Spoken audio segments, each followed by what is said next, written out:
High School Committee meeting Thursday, May 15th, 2025. Roll call.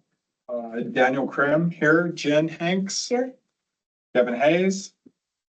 Stella Hollander. Here. Hi. Samantha Meyer. I'm here.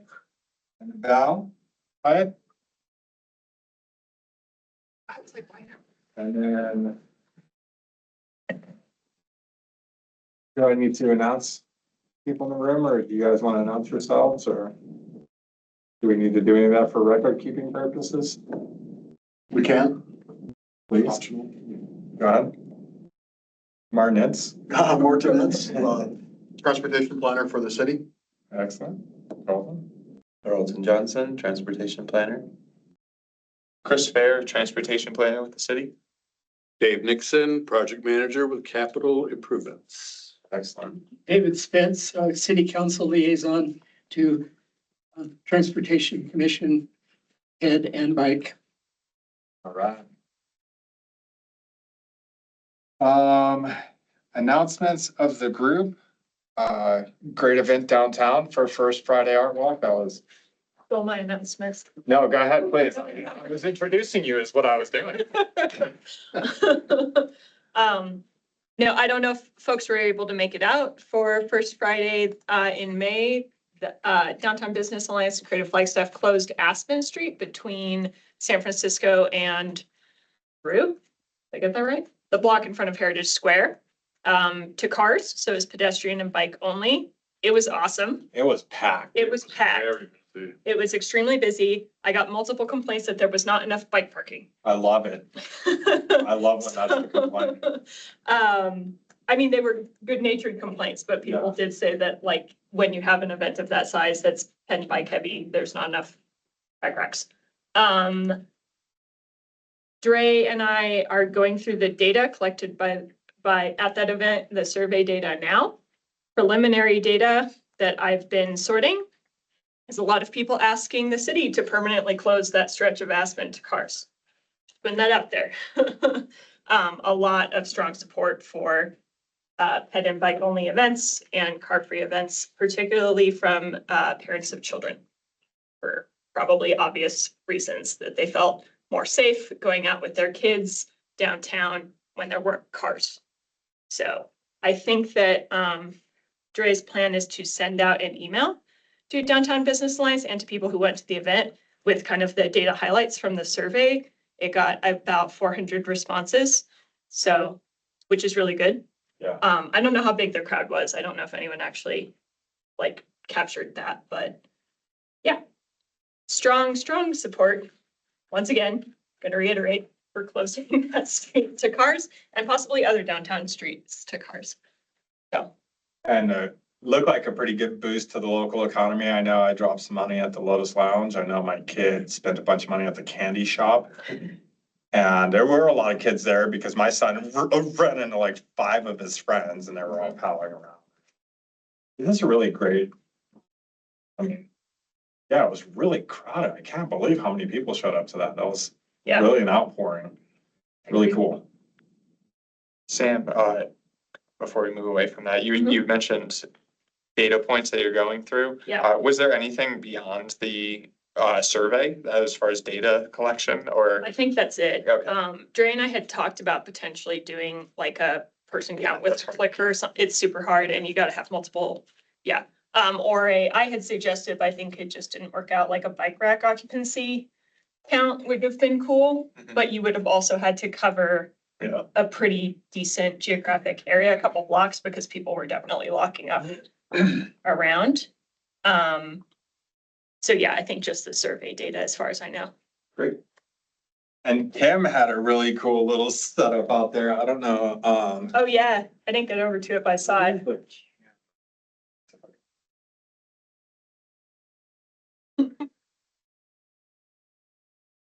On the side, Yeah, I was there. Thank you. on the sidewalk, she like made. What are those bike boxes called? They're probably called bike boxes. They're left-hand turn boxes. But she like handcrafted I don't know if you can see that. She like handcrafted an intersection with bike boxes and was explaining to people yeah, how to use them. Low tech, I'll just walk my phone. Wow, that's awesome. She did a Yeah. great job. Yeah, she did. She really did. Yeah. Thank you, Daniel. Yeah. Very nice. So I thought that was like a highlight. Educate people on how to use those a little bit. She did say she put the boxes on backwards to start Did with. she?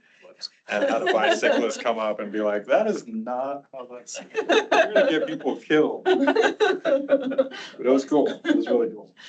It's just a test she probably was doing. Yeah. Yeah, exactly. Oh, a lot of people also mentioned that they felt safer. That was like, that's one of the survey questions, was whether or not people felt safer without cars, but people also in their written comments mentioned that very frequently. And it was really cool. They brought a mountain line bus up in there and people were allowed to like get on the mountain line and it was I think a lot of people were checking out the bus and being like, wow, this is much nicer than I thought the city bus was. So You can also practice putting your bike in the front. So I did not even think about that. I So should. you know how to do it. So Yeah. if you have to do it under pressure, you've done it once before. Right? Right? So that's like a barrier, right? Like if you're, It is, if yeah. you're concerned about Yes. doing that, you should practice ahead of time. Well, it's true. Like I have fenders on my bike and I always think, is it even gonna work? And I know it will, but in the back of my mind, I'm like, man, it'd be cool if I knew for sure that that wouldn't be an issue. They work with vendors. I can. Yeah. But I did hear from Mountain Line at NAU's Green Transportation Week that a problem they've been having recently is that some of the newer e-bikes that are a lot shorter, the frames are just like shorter, don't fit on their standard bike racks. And some new bikes have tires that are so fat that they don't fit on the bike rack. So they are actually having some problems with that. However, the Mountain Line person said, Estella probably knows this better than me, and she has her hand up, that there's only like one standard size bus bike rack, so. Anyway, In the nation. at least in from the world. wherever they get them from, there's one size. But Estella would know probably. Stella, enlighten us on these bike racks. I did have my hand up for a different reason, but happy to shed some light on these microphones. That is correct. Yeah, there's really only one main manufacturer. So maybe ideally, the manufacturer would be changing with the times and update these racks accordingly. Cause yes, that's even been the case with like the fat tire bikes and things like that they don't fit. What, did you want to dovetail that into your unrelated comment? Yes. Just thinking about like counting people. And I've seen it in some cases like with pictures. So not that I love drones, but like a drone photo, or if there's any, I don't think the downtown has like security cameras, but some sort of, if there's anywhere where we could get like a photo in time, but that's one way where you can at least count people. Again, it'd be like, at a very specific time and place, but that's just one idea.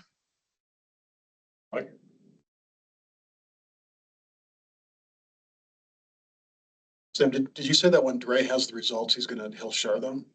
I believe so. I think that they're supposed to go both to the Downtown Business Alliance and Creative Flagstaff, the folks who were involved in actually making it happen.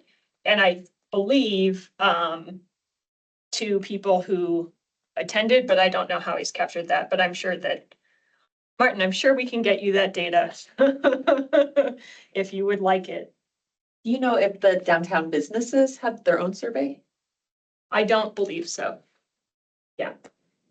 I think they were encouraged to participate in the survey that Creative Flagstaff put together. There were, because I've been looking through the data, I think like 5 or 6 comments from self-identified business owners. And some of them said which businesses they own, which was also helpful. They were all supportive, just in case you want to know. They said that turnout was really good and they felt it hold attractive business to their shops and things like that. Any other announcements? Did you want us to suggest agenda items at this point? I want to talk on a bike, not to work, just bike week. Ride your bike. Ride your bike week. I have entered the raffle. I do expect to win something. I don't think there's anybody here that's part of putting it together, but I am. Are you? Yeah. Okay. You wanna, This year. I can't help you with the raffle. has it been 60? Yeah. I've got a little money in my pocket. From what I've heard, yes. I haven't been to all of the events, and Kim, I think, was running Pinnacle Mass, the kids, no, that was yesterday, right? What's today? Today's Thursday? Okay, that was yesterday. But, Flagstaff Biking Organization will have a booth at the farmer's market on Sunday if you want to stop by. Excellent. One thing that is, I believe, new this year is that FBO is giving away a pair of socks if you complete the League of American Bicyclists training specifically for drivers to understand the rights of bicyclists in the roadway and also typical bicycle behaviors and why you might see them. I did that and it's quite good. And then I heard from some other people who did it, that it sparked arguments with their friends and loved ones where they were like, it can't be true that bicycles have the right to do this, but it is. Specifically taking the lane, apparently. Oh, yeah. People are not aware that bicycles do have the legal right to take the whole traffic lane in certain situations. Anyway, I've seen that misunderstanding in action. yeah, Yeah, let's suggest some agenda items, please. I think that's a great idea.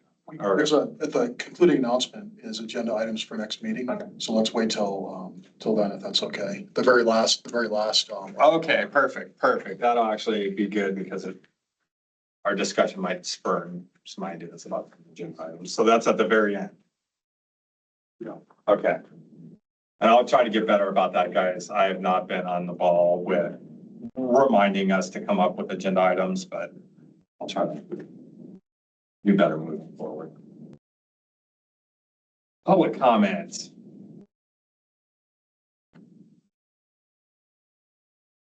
Approval of minutes.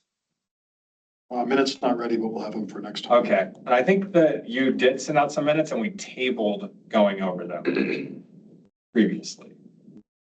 But you'll see that when you put together the April 17th minutes. My bad then. I should have re-included them. I thought, I assumed that we had approved them. I don't feel like we're behind, There were 4 sets of minutes last time. so we're behind. No, Those. just approve those? Yeah. Okay, approve them. Okay. yeah, because I remember I read them all. I read them too briefly. We're good. Okay, good. The only ones we're behind on are the April meeting, which will. Then we're not behind at all. All right, Martin, I'm turning it over to you. And I will reintroduce David Nixon is a capital project manager with the city's capital division, and he has a presentation on an upcoming roundabout project. Another roundabout in Flagstaff. I knew we would get some good traction there, so. Yeah, can you cue, do you want to cue that? You want me to roll it in there? Yeah, you got it? Yeah, I just need 1 second.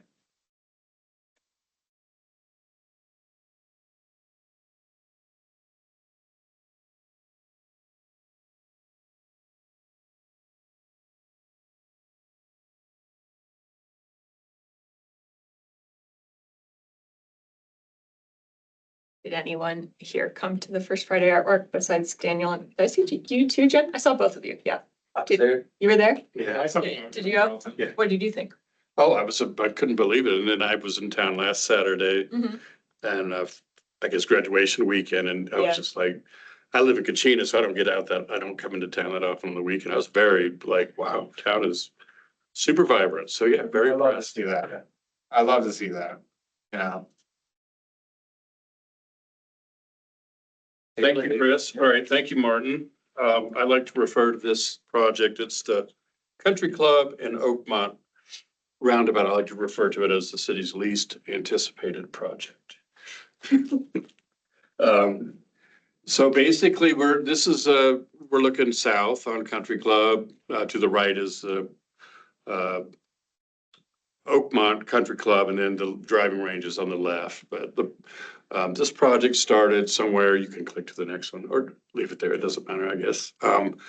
It started before my time in 2000, and I think it was driven just through some crashes and some, crash reports that had come up and shown it as having some possible issues. And those main issues that we see are horizontal and vertical site issues. And if you go back to if you can, thank you, Chris.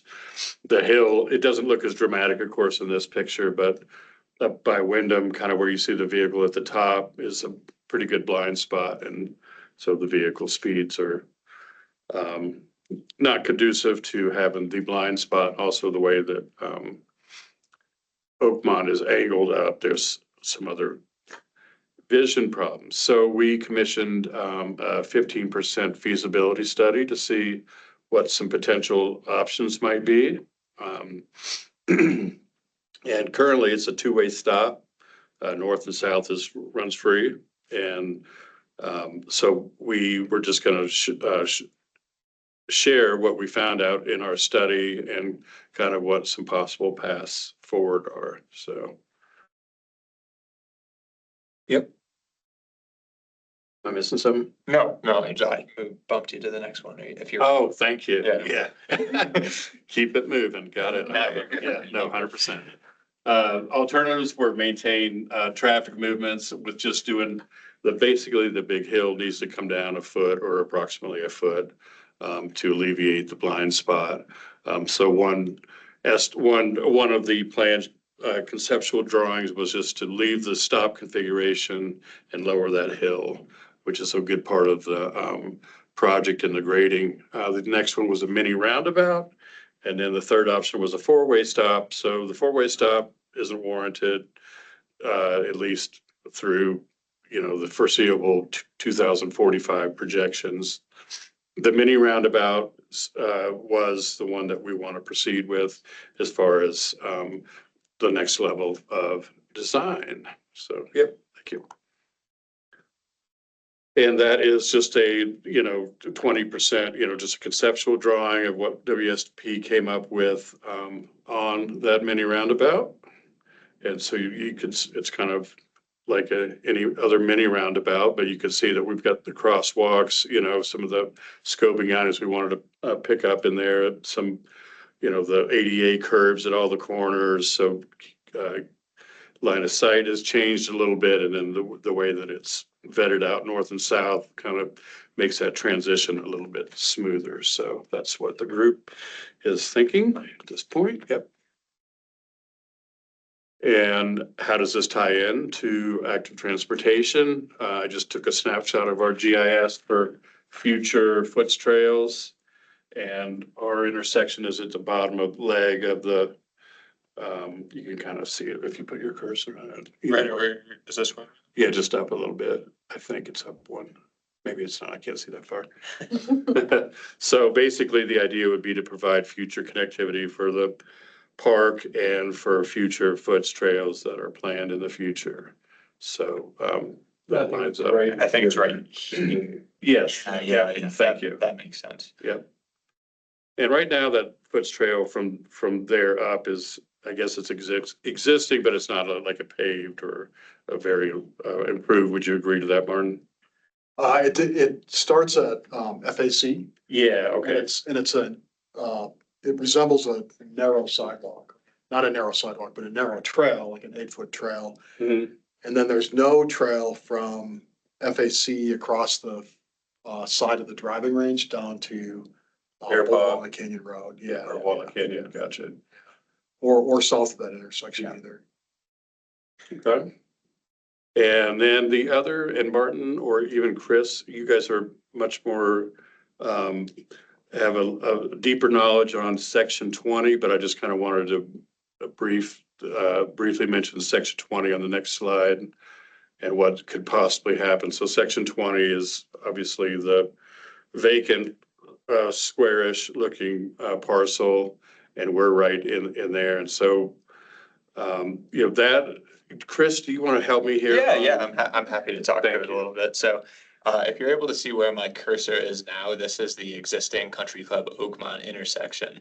And the black dashed line is the Flagstaff urban growth boundary. You can see the big beige square here. That is undeveloped state land, and it in the regional plan is designated as a future residential area, essentially. So that is somewhere that housing developments, apartment buildings, et cetera, can develop in the future. So, you know, you can imagine that when that gets built out, there's going to be increased pressure, or you could expect increased pressure on the Country Club Oakmont intersection. So I got to do some modeling work looking at how volumes, if that area does develop by 2045, how it might impact essentially traffic through the intersection. And WSP, the consultant, took the data that I gave them, the results of the model run, and ultimately concluded that the mini roundabout configuration is going to be able to handle trips most efficiently. So that's pretty much the story there. Yeah, thank you, Chris. And I'm sure that we'll come up with a clever name for section 20 because of the shape. I don't know what that is yet. I never noticed that. Something to think about, yeah. Oh, shoot, yeah. But yeah, so that's kind of where we're at with this project. And then our next steps are just to consider moving ahead with the roundabout option, and we're going to go from there. So kind of take it to the next level in that direction. So any questions or comments or anything that we would want to be aware of as we move forward? Is the roundabout at Arrowhead and West, is that the kind of mini roundabout you're talking about? It might be just a little early for me to confidently say yes or no.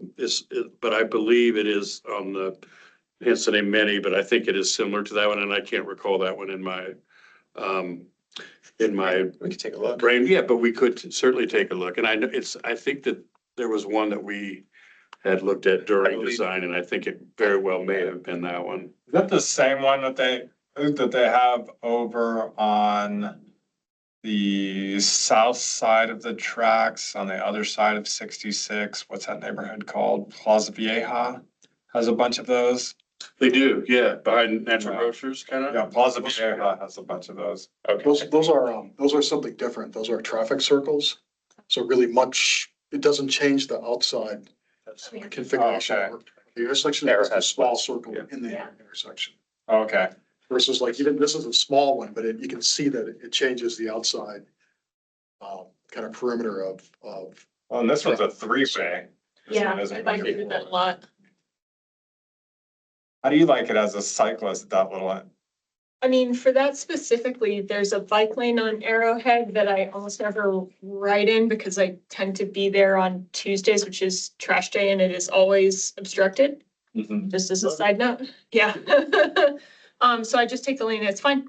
It's totally fine. Sometimes vehicles are impatient, but I don't know, that's normal, but nothing about the only thing that I've heard from friends who live at that complex that's right over here is that cars will drive right across that center circle. They'll just like not do the roundabout because it's not raised in any way.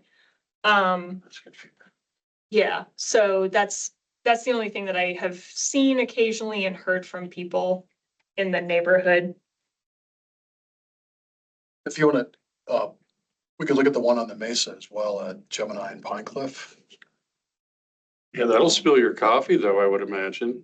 If you drive over the center thing, Yeah. or it's actually not a huge grade. I could ride across it on a bike and be fine. It's at street level. Yeah, Oh, okay. right. Which is why they do it, because there's no real incentive not to do it except that. Maybe some landscaping there. Right. So this is another mini roundabout, huh, Martin? Yeah, I don't know. Can we get kind of a check on how the scale of this one compares to the two we just looked at? This one's a little bit bigger, of course, than the Arrowhead one. Martin, where are we at right here? This is up near Basis School. Oh, That the is- spaces. Yeah, yeah.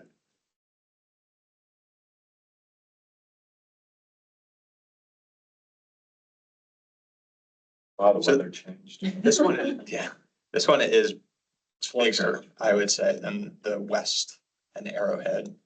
You know, setback view. Would it have similar, the crosswalks would be kind of similar, they're set back from I couldn't quite tell from the design at that. Yeah, and that might be by design, that we're just not quite there yet as far as vetting out the details. Yeah, they're there and they're They're- pretty they're- far They're back. kind of in the same You can, configuration. Yeah, there's medians here. No, it's a little bit small. Yeah, it's hard to see. So I should- Here we go. A little bit better. So there's kind of a splitter. Maybe this is a raised median. It could, yeah, it's too early in design, I think, to say. But right here is gonna be your crosswalk where you kind of do have a refuge area and you can cross one lane at a time. Same thing is mirrored on this crossing as well. Looks like there's one Okay. here and then here as well. Yeah, and currently there's nada there. It's just, Yeah. it's not a great situation for sure. So. And are those bike lanes? Yes, it would appear so. Yeah, we're definitely planning and wanting to incorporate as far out as the project goes to capture the foots, for sure. So, what they've drawn in might be kind of lightly dashed again, because we're just at a conceptual design. And another cool consideration of these roundabouts is you can see how they've tightened turning radii. And that's just another mechanism for slowing the movement of vehicles. Could you pull up the current intersection in Google Maps just to look at the lanes and trails?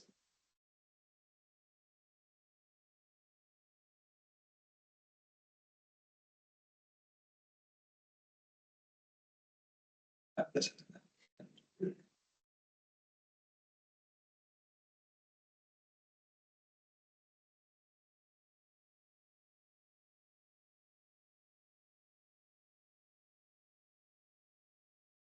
So Oakmont has bike lanes pretty much up to the intersection. Country Club does not to the south. Country Club does not to the north either until you get past Cortland / Solier.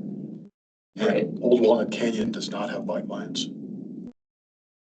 And then here's where the Foots Trail begins, Okay, or the current extent of it. That's where it begins. can you go up a little bit? Sure. Okay, yeah.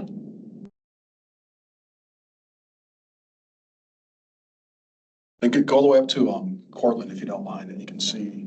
Yeah, because I used to bike over there quite a bit, Yeah, keep going. but I think I never got as far as you're talking about. Keep going north. So here, this intersection is signalized and bike Yeah. lanes begin after, on the north leg of that intersection. Yeah, and correct me if I'm wrong, but I feel like when I've ridden here, most people are on the, what I used to ride is what would that be? The like east side Yeah. cement. Yeah, well, Yeah. this is the Country Club Foots Trail. Yeah, okay, so that's what you're talking about, yeah. But then it just kind of peters out after that point.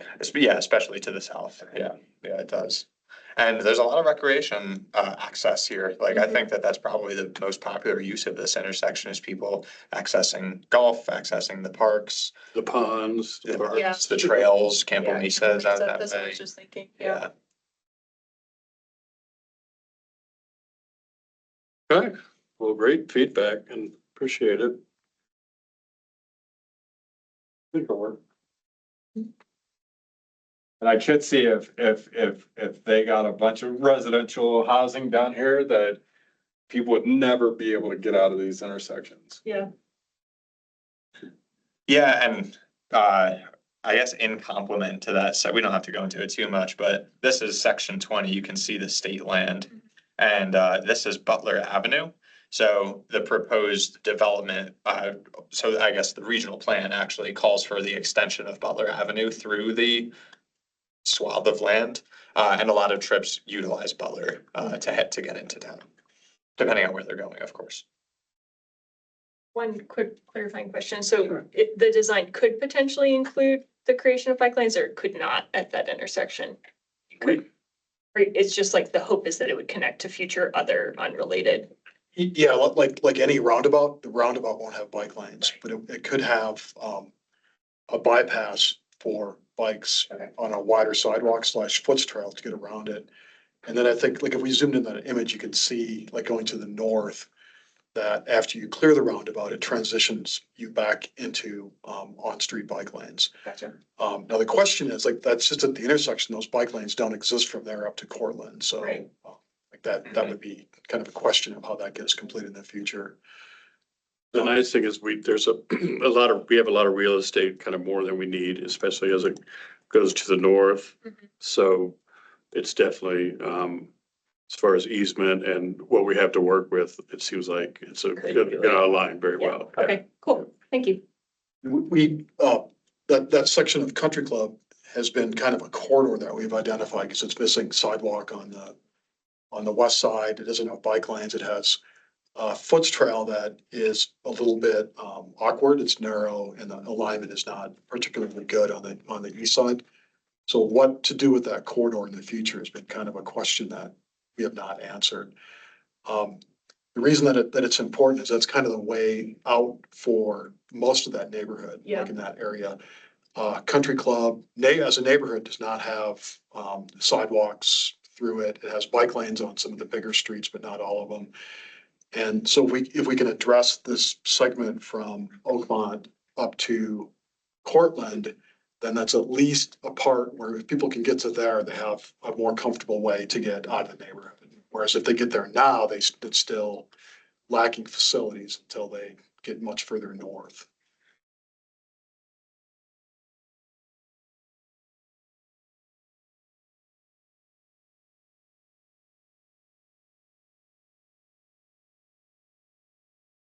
I feel like I killed the conversation.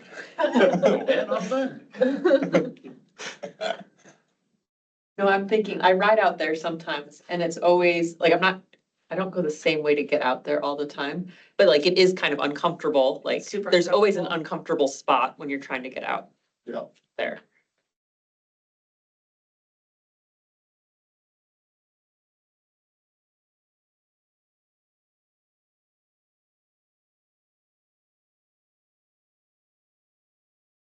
Yeah, I think the current configuration is pretty imbalanced between as you can see under existing conditions. The north flag of Country Club is 1, 2, 3, 4, 5 lanes. Clearly has capacity to maintain higher speeds where the rest of the legs of the intersection are smaller, maybe what you would consider them right-sized for this intersection. So the new design, I think, will help right-size over like the intersection overall and balance out this overbuilt northern leg. Like it. Thank you, Chris. Appreciate it. Thanks, Dave. Anything else before we move along? Probably put some landscaping in the middle of the Yeah, that way people don't drive straight over it. something. The roundabout mounds seem like a hot topic right now, for sure. So I'm sure it'll get plenty of attention. All right, moving along. Armadillos were elsewhere. Yeah, I think when we're looking at that, one of Pine Cliff and Gemini, it seemed like there were a bunch of rocks in the middle, so that can help. Right. They're big enough. Rip rap.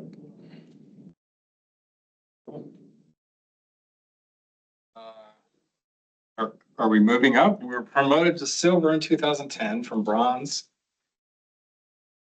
And we're trying to go for the gold, huh? We'll see. Let's talk We'll about it. see. Leads us into our next topic. Not this one. Okay.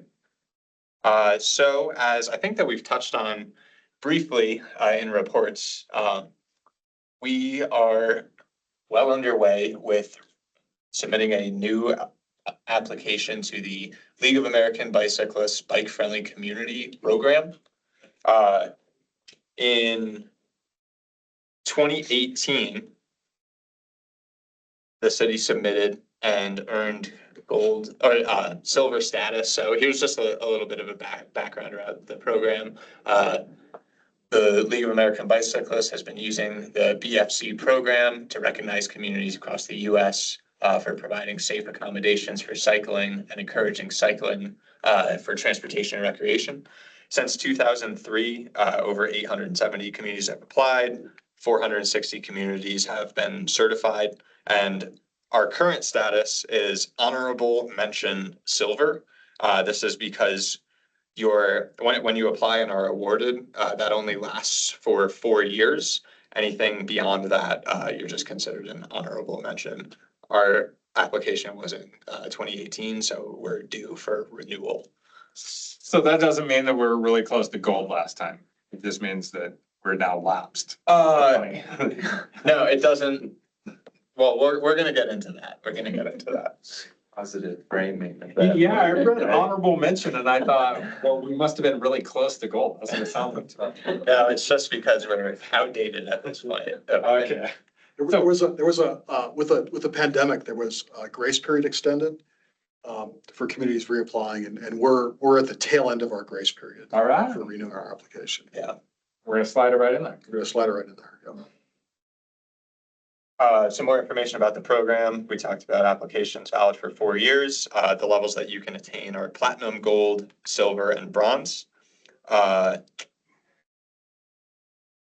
it's an extensive application, and it evaluates a community's use of the 5 E's to enhance cycling. The 5 E's in question are equity and accessibility, engineering, education, encouragement, and evolution and planning.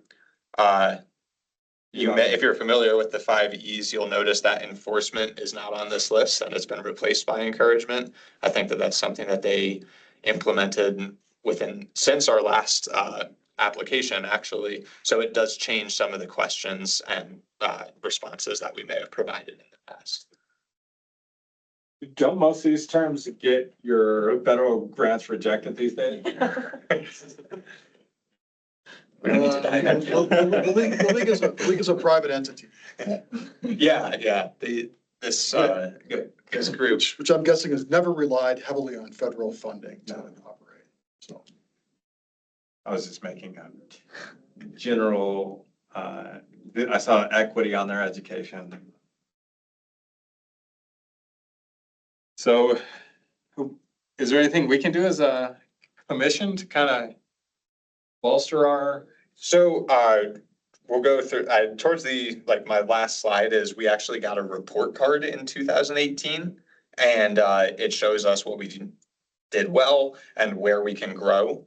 So we can review that report card together and talk about all the things that we've done since 2018 that, kind of are conducive to improving our application.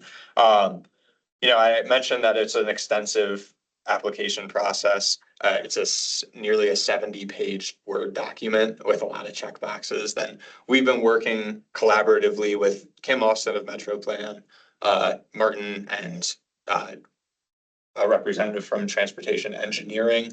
We've been meeting. We've probably had 6 or 7 hour and a half long meetings at this point to just work through that list. And we're also taking note of people outside of that sphere that we need to loop in. FBO has come up, Flagstaff Police Department, FUSD. There's, no shortage of people that we need to help contribute to push our application to the next level. This is just an overview of all the different topics that fall into, you can see the 5 E's are the 2nd through 6th column here. And we can revisit this if there's interest. Okay, and now we're going to review our 2018 report card.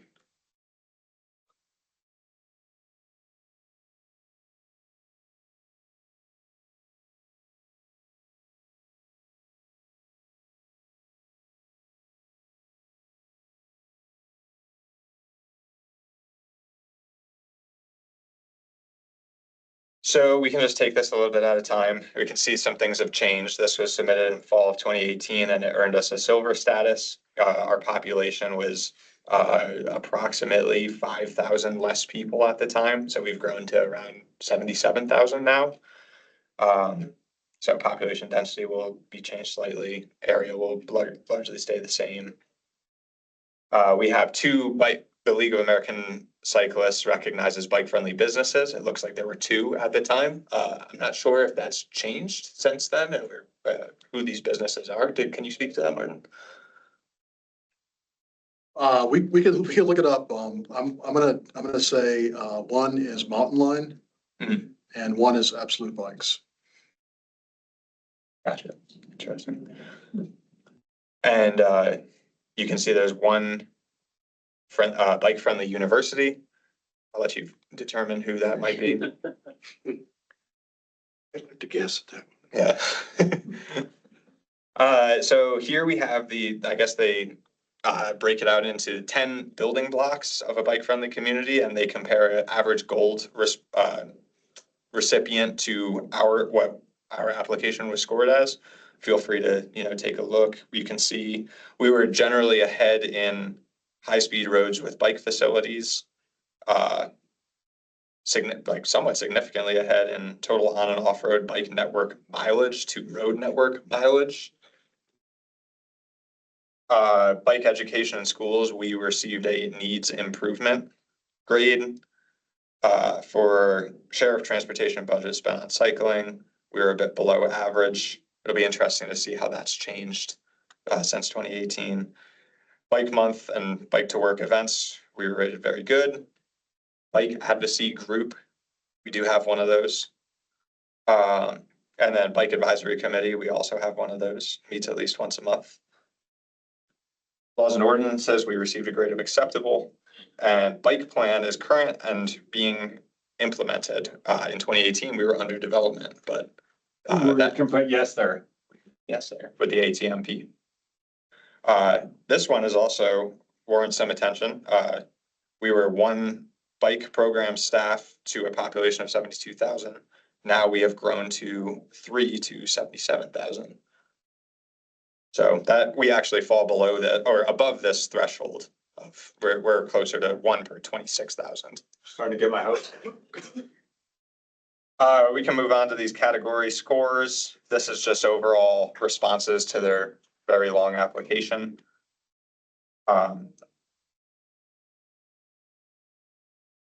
Yeah, not a ton. I don't have a ton to speak to these necessarily, but I think that we've definitely made strides in several of these areas since 2018.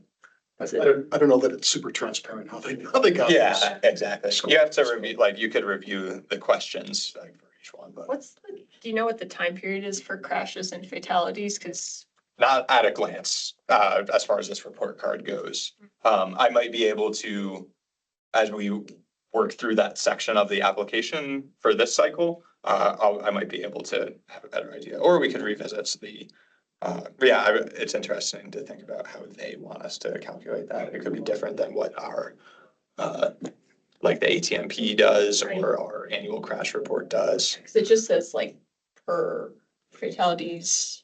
What does that say? 10 per 10,000 bike commuters, but Yeah. that they don't give a time period for that. Right, that's what I would Yeah. wonder if you're trying to show that there's been improvement. Yeah, a lot of Historic fatalities.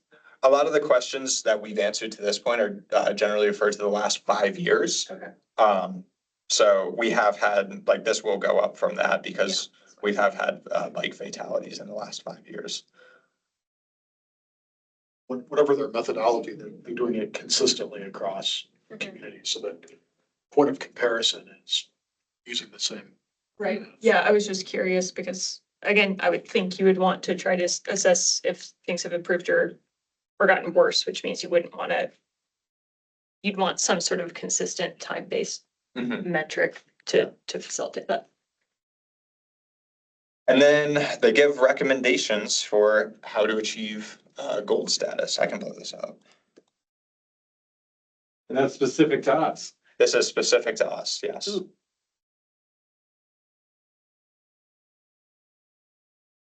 So you can see here we were creating a bike master plan. They say that's a great step.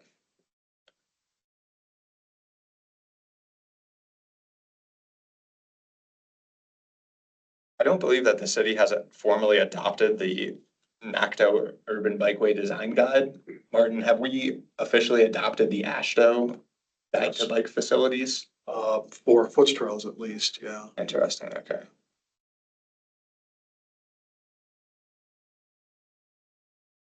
Continue to increase the amount of high quality bike parking. I think we've done that. Have we? we've had there's projects that you can highlight, like the Aspen niche. Yeah.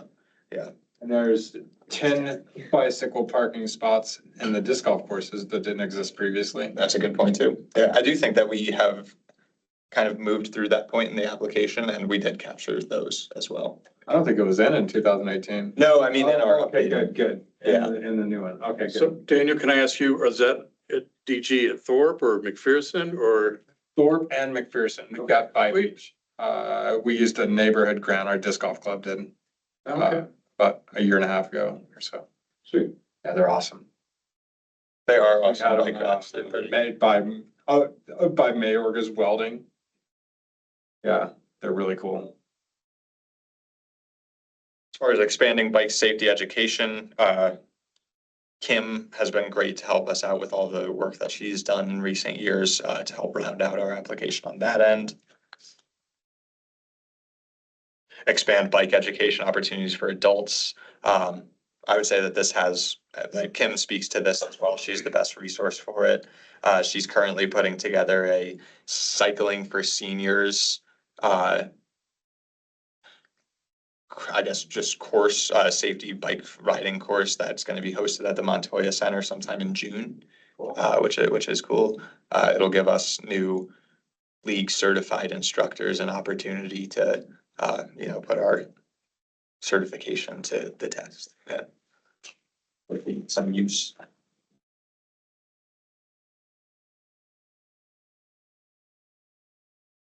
There's no community-wide trip reduction program, is there? I have not. There's a lot of discussion around such. Kim's title at MetroPlan is actually TDM Right. coordinator, But transportation demand. But nothing in existence that you would call a community-wide program. Correct. Reduction ordinance / yeah, that's interesting. Could it be tied to the climate emergency and the climate plan to reduce VMT? That direct enough? Was that a declaration? What was that? Emergency declaration, yeah. I don't know if it would be quite direct enough. I would say, submit it but- and up to them to tell us now. Yeah, I think it all kind of falls into the pre-discussion kind of. part of Yeah. it. I mean, that, the climate declaration is not an ordinance, but it just kind of sets the stage. It's not a program. It doesn't actually do anything, but it Yeah, highly encourages us to do something. Beyond that, there's provide education to law enforcement officers. The first class that we participated in, it's the first step in becoming a league certified instructor. That was specifically put together by Kim and Martin, to bring some representatives of local law enforcement, so Flag PD, NAU, police, sheriff, is that what, and the sheriff's office, yeah. So there were 3 people who participated in that from those organizations. All of them participated in the second league certified instructor training. So that is certainly a step in the right direction. Yeah.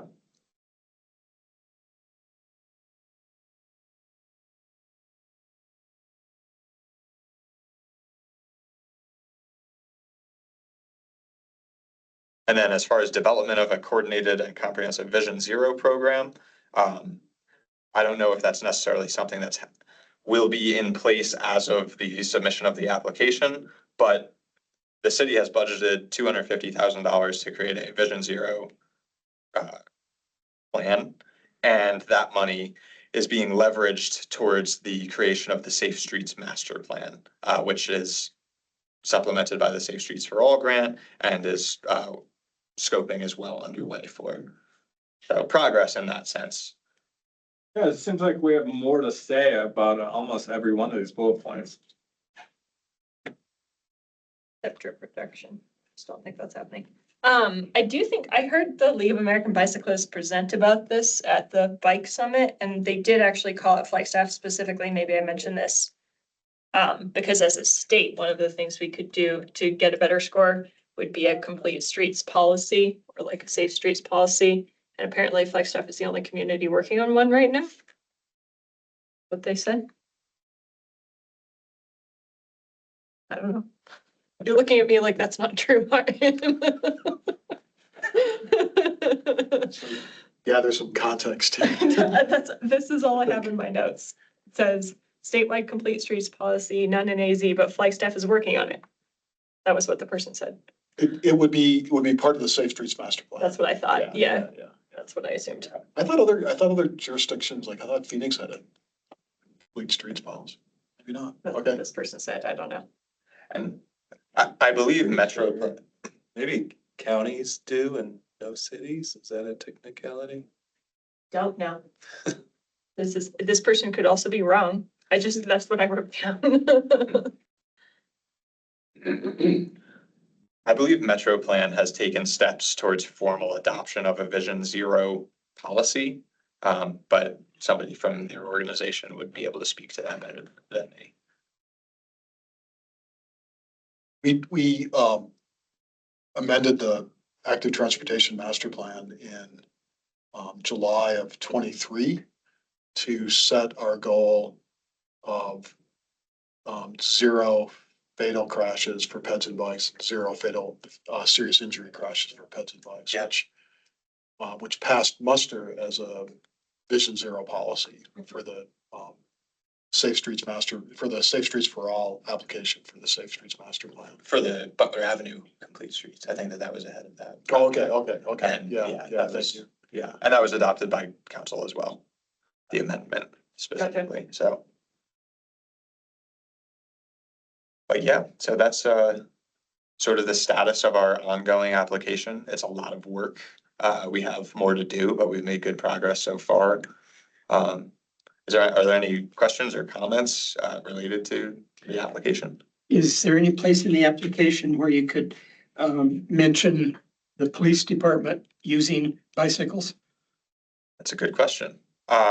We'll get that information from them, like we'll reach out to them. I know they've had bicycles for a number of years. I know they do it periodically. I've always understood they have, they're short on officers and short on personnel, so they don't always have personnel to be out on bikes, but they may still do it for like events downtown and things like that. We see it all the time. I'm just thinking to mention it in the plan would help us. When I see a police officer on a bicycle, it just reinforces bicycles are part of our community. So I think it's something to mention. Yeah. Yeah, that's good. And there, to each of these sections, there's a bonus points response area that's sort of a blank text that you can fill in as you see fit. And that could absolutely fit potentially into one of those. And there are so many questions on this thing. I would not be surprised if there's something to the effect that we can say yes to. So how does it work? Does like someone read through this and like just check if you've met certain criteria? I assume that the way that it's made, they are able to automate responses, and you basically submit your finalized application, which has a lot of, like, you fill out their form, and if you respond yes to this, it might open another box that says, all right, expand on this or explain what this is. So there's a lot of automation through it. I think that they've gotten it to work pretty well for them, and they probably just kick out a grade more or less on your responses. But there is room for a written response as well, and somebody needs to read through those. So, And part of our process in going through it is we look at each question and then determine, can we answer this? Do we have the information they're looking for? Do we have to develop the information they're looking for? Does somebody else we need to engage somebody else to help us answer that question? Like police on bikes, if there's a question about that, we have to reach out to the police department and find out, what their practice is. So, and that's taken like several meetings just to go through the application at that level and decide, if we have that information or if we need to collect it. One thing that, we probably have under answered in the past is this is about bicycling writ large. So, there's weight given to recreational cycling and, you know, probably since 2018, maybe around that time, like, you know, the schools have developed pretty robust, high school mountain biking teams. Flyers does all kinds of activities. There's races. There's one going on right now. The Pinyon Pines one. All these count towards us being bicycle friendly community. In fact, I think both Cottonwood and Sedona are bicycle friendly communities, like largely on the strength of all the mountain biking that goes on in that area. So, of course, our, you know, focus in this group is more commuter bicycling as transportation, but part of being a bike friendly community is all the things that engage bicyclists. And, you know, we always hope that getting kids interested in bicycling is kind of a gateway to get them interested in bicycling for transportation as well. And some level of bicycle, pedaling a bike is pedaling a bike. And you can do it in one context, you can do it in the other. So part of our intent is to reach out, you know, to outside groups and get kind of a better handle on all the things that are going around Flagstaff with biking that way. And so, you know, kind of along those lines, if you have contacts who know people that are involved in these organizations or coach at one of the high schools or something, like, let us know and we'll start to gather those contacts. Okay, I'm pretty involved in the recreation aspect of cycling, so I know a lot of those people. So I know like the new director of Flyers, and I think he's the head coach at Flagstaff High School for the high school mountain bike team there. Yeah. So I'm happy to if you want me to get you in touch with those people. Yeah, let's get in contact offline and maybe you can just do like a brain dump for us, like everything you know. There's a lot of events here too, new events happening and. Great. Yeah. No, yeah, that should all be captured in our application. I guess one last thing I want to highlight is there is an option for communities to reapply at their existing level. So if we wanted to just renew our application and be back on their list and not be an honorable mention, we could do that. But I think that we've made significant improvements since 2018, and I do think that it's worth revamping our application to apply for gold. Beyond You're that, asking for our feedback on that? I'm just sort of Go for providing gold. some framework. Go for Yeah. gold. Go for platinum. Yeah, Who is well, platinum? Like, who is platinum? we can look at the list too. That would be That list. helpful. Yeah, could you? Sure, no, I'm happy to. guess Davis Davis, Yeah. and Boulder are platinum. We could be. And Fort Collins. And Portland. Boulder comes up as a comparison. And Portland. Yeah. And I can tell you a story like they had for years there was bronze, silver, and gold. Right. And then like a couple of places like sort of surpassed gold, like they were above category HC. So the league invented a new category of platinum to kind of reward them. And Tucson collectively about lost their mind when that happened and formed a committee explicitly to get Tucson to platinum. So we'll look at the list. I don't think We'll see if Tucson has attained but I platinum. think you're right, Davis and Boulder. That'd be great to get it before Tucson. They would, again, collectively lose their mind if that And happens. form a new committee, Which is like, surpass Flagstaff. right? Surpass Flagstaff. So I think some of Tucson's infrastructure is better. I just have to say that. I'm sorry, you guys. No, I think that they've done a lot of work. I think they They've done a lot of deserve work. kudos. Without question. So here we go. There's the platinum, 5 of them. Fort Collins, okay, Portland, Madison, okay. No, we missed Madison. Much West Coast is there. One that's not on the West Coast. A question about the bicycle friendly businesses. The businesses have to apply too? Yeah. Yeah. So in order to kind of bump up your score there, you need to convince people around town that's worth their time to fill out however long of an application it is for them. I don't know how long the business one is. Yeah. If it's anything like this one, it's long. Right. I mean, one, legitimate role of, like a TDM program could be to help, like encourage and help businesses fill out the application. Mhm. Or, you know, I think more to the point, like do the things they need to do to get certified as a bike-friendly community. That's insane to me that Scottsdale, Tempe. Scottsdale and Tempe are gold and Flagstaff is. We're late, we're. Interesting, yeah. We probably have this grace period next to our name, and soon we'll have this lapsed next to our name. Because that says Yeah. current and past places. Scroll down, see if you can find us on the list. Silver, I think that there's some.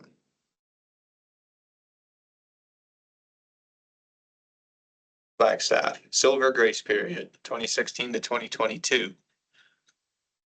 So you can see Cottonwood, Sedona are both silver as well. Yeah, Bentonville, Arkansas. Interesting. Has anyone else been to Bentonville, Arkansas? No. Is this the place that we talk about Buena? No, it's in that area. Actually, it might be under Bella Vista. Yes. Yeah. northwest Arkansas, Benton and Washington counties, so Yep. probably, So that's the new, they're calling it, this is Arkansas, and they're calling it the mountain bike capital of the world. And it's because, not that I'm like big supporter of Walmart, but like the Walmart grandsons are really into cycling and they've invested enormously in their community. Yeah. Like, I've been there, like people go there to like see the cycling. Oh, yeah. Yeah. trivia question. There's two Walmart grandsons isn't that right? That, when we look at that article that are doing this, like funding this thing. What's the alma mater of one of them? Gotta be NAU. Yeah, No way. yes, yeah. We get bonus points for hooking it. Do they want to donate? Like, invest in their. They do have a grant program. I think that we've looked at it briefly, or I don't know if it's still ongoing, but they did for a while. Pretty cool. Yeah, their town seems awesome to go and ride mountain bikes in. And it's not just the mountain bikes. I would say like the recreational road cycling, just like the connectivity of the community. Yeah. Is what makes it. That's The mountain biking there is honestly just like, but it like weaves like through all of the neighborhoods. Sure. So it's just like. How would you say that? Yeah, that's Yeah. kind of cool. And then they have like artwork on their trails. So it's really cool. They have like a little cafe that the only way you can access this cafe is to ride your bike there. I mean, they're really cool, like. Yeah. And then they have I could go on and on, but there's like a business building that has like the only exterior like bike ramp to access all floors. It's just like weird, cool stuff. Interesting. Yeah. How does the size of that community compare to Flagstaff? I mean, it's hard to say, like, cause I feel like Flagstaff feels small and Bentonville feels small, but I don't know if there's like more sprawl in one of them. That have their population here. Population's There we go. 54,000. So a little bit smaller. Yeah. But there's a lot of Bella other Vista. like slightly Yep. smaller towns around. Bella there. Vista's north, and then that Fayetteville is a bigger city, and that's just south. Springdale, look at the northwest Arkansas, it's 530,000 people, so that's Okay, pretty yeah, significant, yeah. it's a really interesting place, like just, you wouldn't expect it at all, but it's fun. They've really made something. Yeah. They've made kind of an identity for their community. Did you go Rob, with the I- intent of riding there or? Oh, that's were you there- 100% why I went. Yeah. So I went for 2 weeks and I did an event because they have lots of events there. And like while I was there, there were 2 different bike races. There was a bike festival, like it's just bike Yeah. things going on all the time. It's cool. Let's do one more thing. Go down to bronze. Let's see what Arizona communities are at bronze. A lot of silvers. A lot of grace periods. Bronze. Chandler, Gilbert, Prescott, Sierra Vista, Yuma, Phoenix.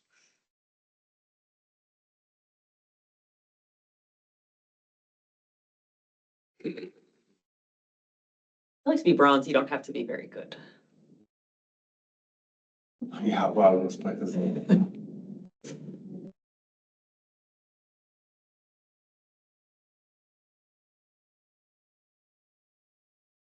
I think that their goal is really to provide a framework Right. to these places Places that have applied. this is how you Yep. can progress. Yeah. So it is pretty cool, and it's, we're going to be chasing a gold application, and it's great to know that it doesn't just, it's not, you don't get gold and we're done. Yep. Like there will still be a lot of work to do, even if we do achieve gold status here. Yeah. To invent what's above platinum. What is it? Benton. What do you got? Titanium. I mean, Bentonville's not even platinum, it's just gold.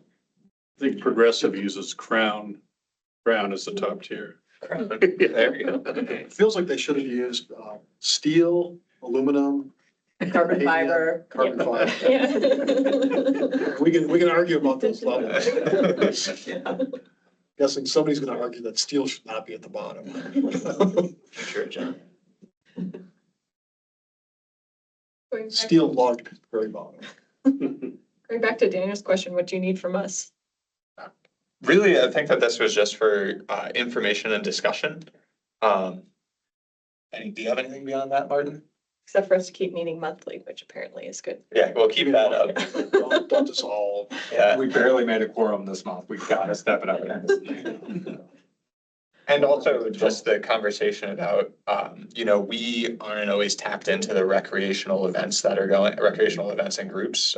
So having points of contact in that sense is helpful. The other side of it is all the stuff that, Dre, the thing downtown, the Green Transportation Week on campus, all that stuff we should try to capture.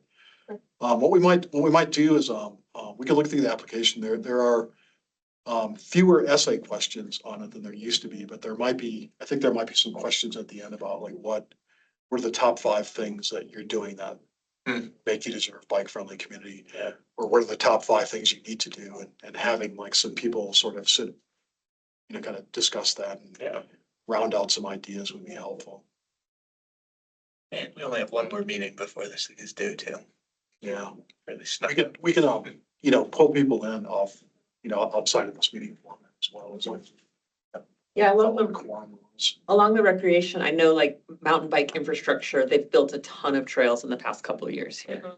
It's improved Mhm. significantly. Yeah. So like FBO could probably answer the Yeah, number that's of what I was miles. Yeah. And they I don't know have trail about work that, days, but like I know monthly the trail people who work know about days that. Yeah. all summer. So like that's another thing. Yeah. Yeah. All those things that they can come up in the application.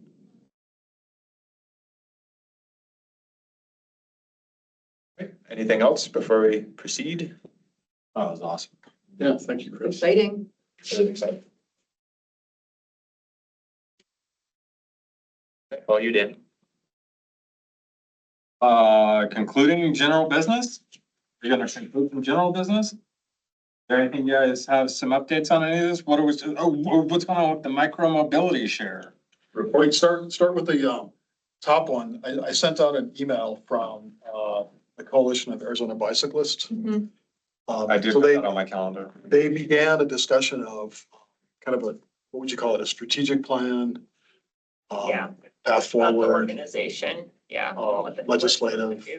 Priorities, something. So they started that conversation at the Bike Summit, and there's a meeting coming up. I can't remember the exact date, but I sent you the thing. So feel free to register 21st. Yeah, that sounds right. and participate. Oh, do we have to register? I just figured it was a link that you click. I think the link you click. You have to RSVP. Yeah, okay. Yeah. Yeah. Martin sent it up. The other thing that I heard at the summit is that they are looking for board members. So if you're interested in doing advocacy at the state level, I think they're trying to recruit some new folks because I think some of their older folks are, more seasoned folks are stepping down. That's the coalition? Yeah. Okay. Guys, like, I like that. I like that more seasoned. yeah. I'm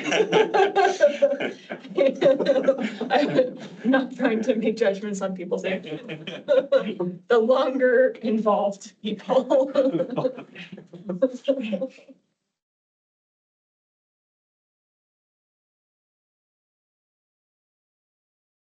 Mobility share? Yeah, what are we doing? There was a survey Scooters. I saw. There is a Yeah, survey. I held your QR code for people at the FBO booth, so you're welcome. Yes, sustainability has put together a survey. Truthfully, I don't know much about, they've kind of, we weighed in on it at a point and then they've kind of taken it since then. But there is a survey that's available. I'm not sure how, I assume it's still open. I'm not sure when it will close exactly. So it's live right now. Yes. In other news, so we had that formal the round of, going to all the stakeholder groups. We've took all of our comments from those and have formulated a set of questions. On May 20th, our group is going to be presented to by, it looks like at least 3 different vendors that we can ask these questions to. And it's not in a way of committing to anything. It's just in a way of getting questions answered and ultimately formulating our overall staff recommendation to council, which will come probably after council recess sometime in August or September. But yeah, so that's coming up in a couple of days, which is exciting. And who are they presenting to? Just you guys? Yeah, it's gonna be the micromobility team, so I represent engineering generally. Sustainability will sit for it, Metro Plan will sit for it, Mountain Line will sit for it, and NAU. There's representatives from that crew. Do you know who from NAU? Yeah, Aaron Stan. Aaron, okay, yeah, that makes sense.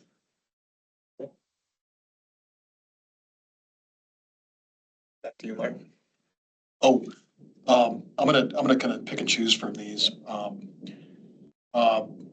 We haven't made much progress on the crash data report. There may be new information, like the 2024 information may be coming out before too long.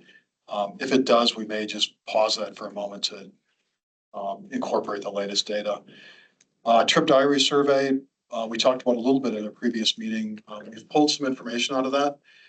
Updated our mode share report, which includes information from both the trip diary survey as well as the American Community Survey on journey to work. And one of the reasons that we do the journey to work data from the American Community Survey is it allows us to compare ourselves to other communities in Arizona, to what we consider our peer communities around the West, like-sized communities that have a big public university. And I think we've identified like 16 different ones. So look for that in a future agenda. Nothing new on the map for portable devices, but since summer is just about here, we should get back to that. Asphalt foots, David Nixon happens to be the project manager for that as well. Yeah, he's making great progress. You are going to council to approve a contract On the 20th, next Tuesday. next Tuesday. Yep, we're on the consent agenda for that, and we are hoping to make great strides this summer. We're focus on any of the areas on Fort Valley. They may not be the very first area that we start, but they will be done while school is out. So yeah, we've got a good, I think we've got a pretty good plan in place. So looking forward to it.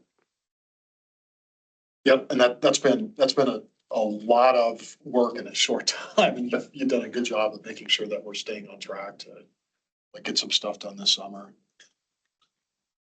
First mile, last mile, we're working on the first phase of that project, which will be to install sidewalks along Huntington in the industrial area. The other projects will come in subsequent years. One of the first ones that we hope for next year is the crossings on Fort Valley Road, including a signalized crossing at Fort Valley and Forest. That'll be nice. That would be really good. Yeah. We get, I wouldn't say it's like frequent, but probably every month or month and a half, we see emails from the public about that particular crossing. So it's a significant one. Yeah, it's hard when you're on a bike and you're on the right side, like trying to turn left on Forest and there's like a steady stream of cars coming and you can't get in there. So it's hard for everyone. Yeah. Flagstaff Regional Plan, a draft is gonna be released here before too long, and I think there's a short period of time for a subsequent review. We'll reach out and get a better handle on what that process looks like, and if there's an opportunity for it to come back to BAC, we'll do that, but it's gonna be a fairly tight window. We had a nice list of comments for it, for the draft. Recently, the city kicked off a specific plan for the JW Powell area. This is pretty much everything south of the interstate, all the way down to the national forest. It includes Little America, Canyon del Rio, Juniper Point. Let's say everything from Harold Ranch Road or Dog Pond Road over to Lone Tree Road. We had an open house last night for the public. There was significant interest in trails, greenways, and access to the forest, which is a significant part of this plan, and making sure that we've got that well planned for the future as that area develops. And then the next couple are grants, and I'll turn it over to Chris and Carlton to cover each one of those specifically. So related to the two Safe Streets for All grants, pretty much the same status on both of them that I've been giving for the last couple of months. Butler Avenue, working through procurement to begin environmental considerations and continue design for the Safe Streets Master Plan.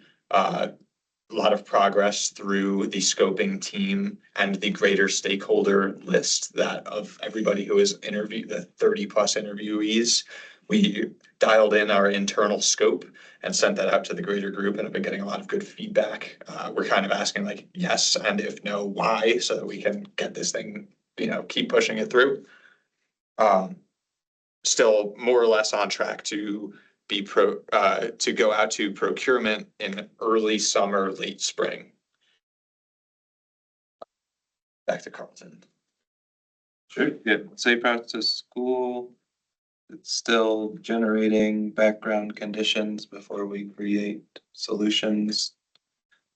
This week, there's some tubes out and a bunch of cameras out to get counts at the various locations. And then they'll collect that info and put it into a background report for us. And we'll get to start brainstorming on the fun stuff on how we help these areas. I'll do the next one, the transportation alternatives application from the Forest Service for the Mount Eldon Urban Trail. They submitted the preliminary application. They've not heard anything back from the state.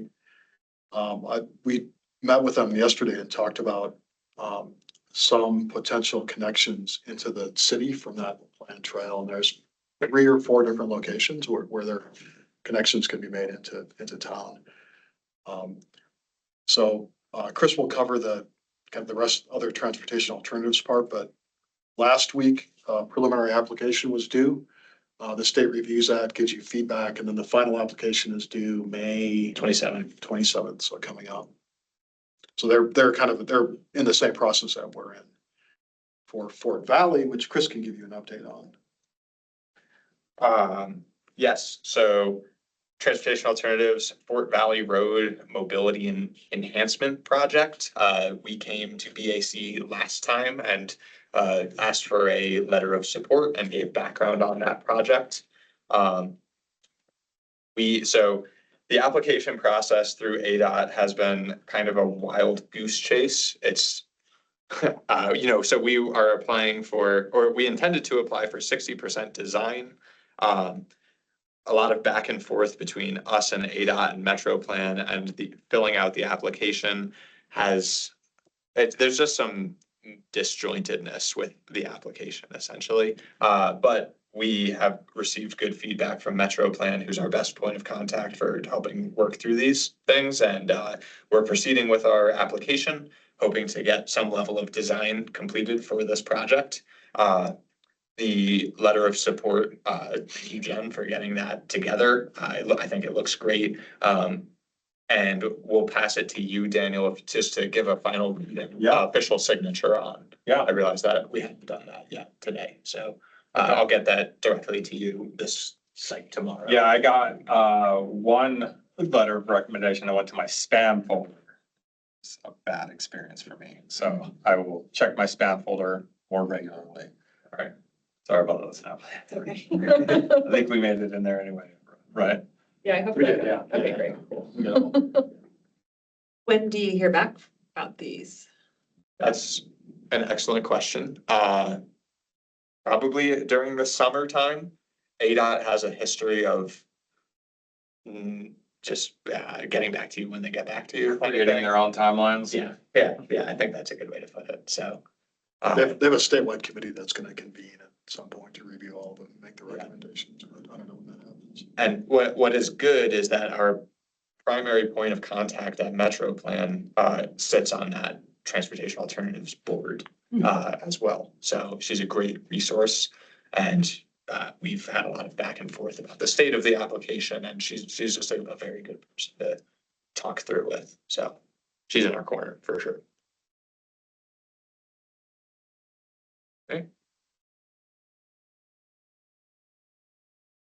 Thank you, guys. Agenda items for the next regular meeting. Any ideas on that?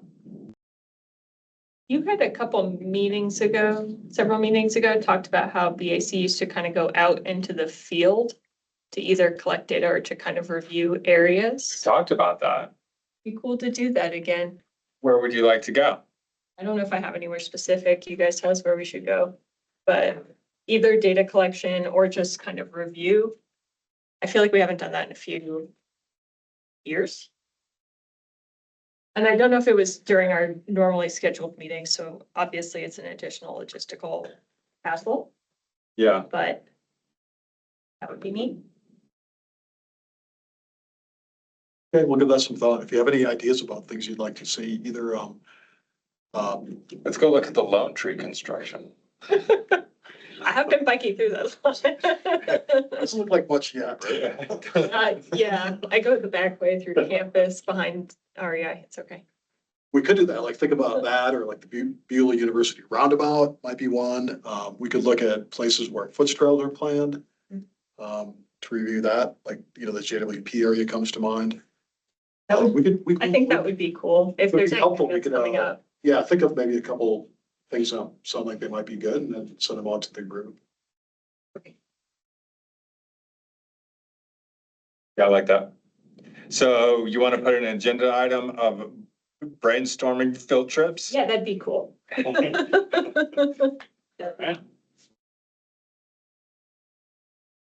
And maybe I just need to take the BAC class, but I think it would be nice to know Arizona's, like, be confirmed on what Arizona's cycling laws are. Oh, yeah. Overview of Arizona cycling laws. That would be good. And Flagstaff local ordinance. Yeah. Yeah, because you can read through ARS and that covers most of it, but Flagstaff has some other stuff. Maybe a prosecutor, call a prosecutor in. To present. You know any? I do. Let me know if you want me to call a prosecutor.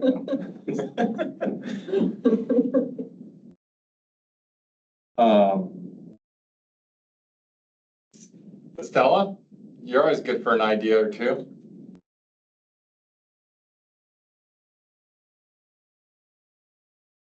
Sorry, I had a hard time finding my mute. For field trips, right? No, actually just for, agenda items for next meeting. Agenda items. I don't have any right now, Okay. but yeah, thank you. And then we have a, transportation committee meeting coming up. Are you covering that one for us, Sam? Yep, Yes. yeah, on the 4th. So is that after? No, that's before our next meeting. Before. Okay. Yeah. Do I have the date right? Can someone? If that's a Wednesday. Yeah. First Wednesday in June. Yeah. Yep. Yep. 4 o'clock, not 4:30. Yep. So it is 4 till 6. I'm gonna keep it going. I refuse to stop before 6 o'clock. That would be unprecedented. Before 6, that would be awesome. Anything else for the good of the order? Just a note on the next meeting, the city now officially recognizes the Juneteenth holiday. Good, Our next meeting would be June 19th, so we've moved it to June 18th. which is a Wednesday. It's a Wednesday. Otherwise, the same will be in this room, online options and in-person options. Okay. Meeting is adjourned. Thank you, guys. Thank you, everyone. Thank you. Bye.